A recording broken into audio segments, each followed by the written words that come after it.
ድሕሪ ሞት እንታይ ይጽበየና ልብና ስርሓ ደው ክትብል ከላ ኣብ እምሮና ዘሎ መስርሕ ብምሉኡ ምንቅስቓሱ ጸጥ ረጭ ክብል ከሎ ናይ ደም ቡንባና ህልም ድርግም ኢሎም ክዕፀው ከለዉ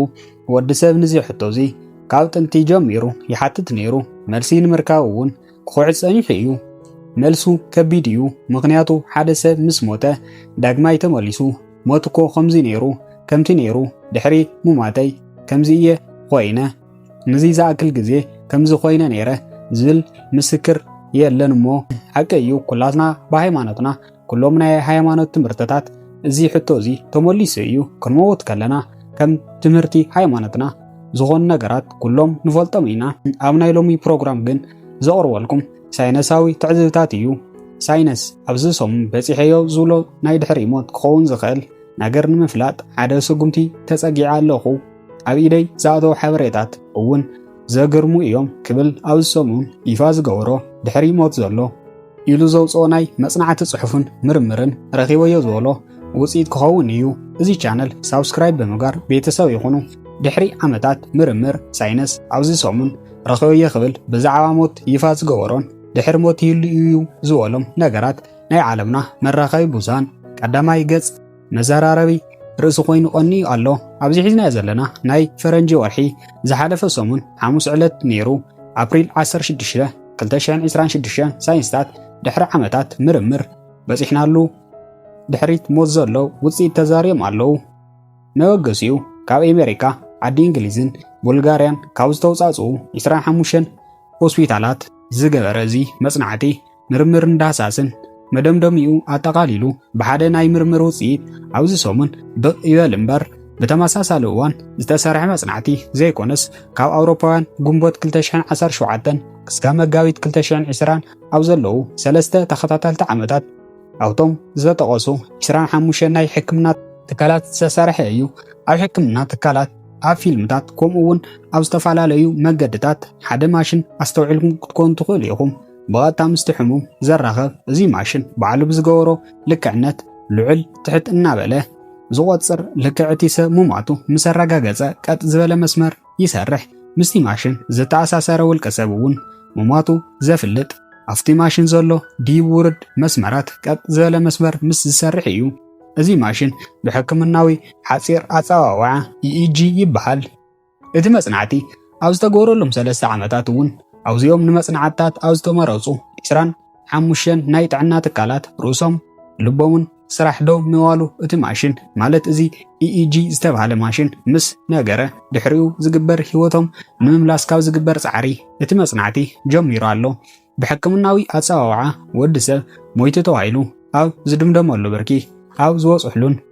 ነፍሱ ካብ ስጋ ተፈልያ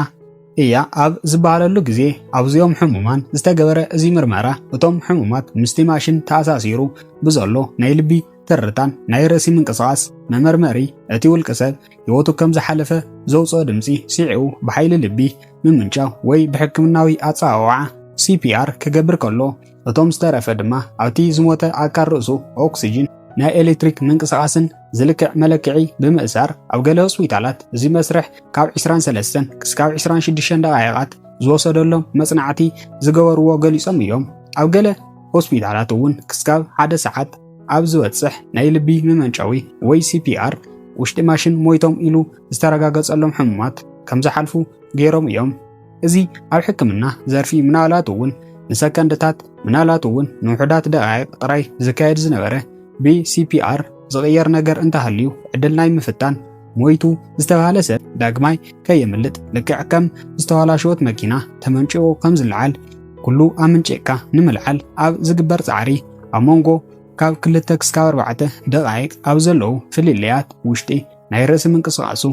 እናተለክዐ ዝቕፅል ክኸውን ከሎ ምንቅስቓስ ዘይብሎም ናብ ሞት ዝተጓዓዙ ዘለዉ ሕሙማት እውን ጸጥታ ነጊሱ ርእሶም እውን እንተኾነ ምንም ዓይነት ምንቅስቓስ ከም ዘይብሉ ሓበሬታታት ኣመልኪቶም ኣለዉ ግን ብዝገርም ኩነታት እቶም ሰባት ዝሰርሕዎም ናይ ልቢ መመንጨውታት ናይ ኤሌክትሪካል ጨረር ሓድሽ ነገር ከርኢ ጀሚሮም ቀጥ ከም ዝበለ መስመር ኩሉ ነገራት ኣቋሪጹ ዝነበረ ርእሲ ንእሽተይ ናይ ኤሌክትሪካል ምንቅስቓስ ከርኢ ጀሚሩ እዞም ጨረራት ጋማ ዴልታ ቴታ ኣልፋ እና ቤታ ጨረራት ዝሓዙ ከም ዝነበሩ ኣብቲ መጽናዕቲ ገሊጾምዎም ኣለዉ። እዚ ኩሉ ጻዕርን ርብርብን ተገይሩ ድማ ነቶም ሰባት ናብ ህይወቶም ብምምላስ ስጉኦም ብሕክምናዊ መሳርሒ ሞይቱ ተባሂሉ ድሕሪ ዝተገለጸሉ ግዜ ዝነበረ ነገር ክርድኡን ንምርምር ዝኾኑ ካብ ዝተሓሰቡ ካብ 567 ሬሳታት መንጎ ዝበዝሑ ዝተገበረ ጻዕሪ ተገይሩ ህይወቶም ምስ ሓለፈ 10% ዝኾኑ ወይ 53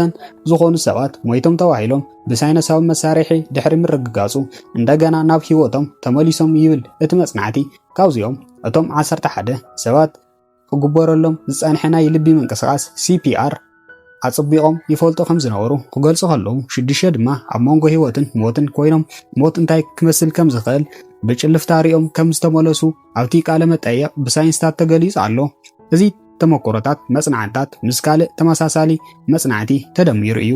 ካልኦት ብልቢ ሕማም ኣብ ኣፍ ደገ ሞት በፂሖም ዝተመለሱ 126 ሰባት ዝርዝር ሓዊሱ እቲ መጽናዕቲ ከም ዘመልከቶ እዞም ሰባት እዚኦም ስጎም ብሓኪማት ሞይቶም ተባሂሉ ኣብ ዝተረጋገጸሉ ዝስምዖም ስምዒታት ተመሳሳሊ እዩ። ኩሎም እቶም ተሳተፍቲ ካብ ስጋ ናይ ምፍላይ ስምዒት ህይወትካ ንድሕሪት ተመሊስካ ናይ ምርኣይ ስምዒት ከምኡውን ልክዕ ከም ናይ ገዛኻ ምቾት ዘለዎ ቦታ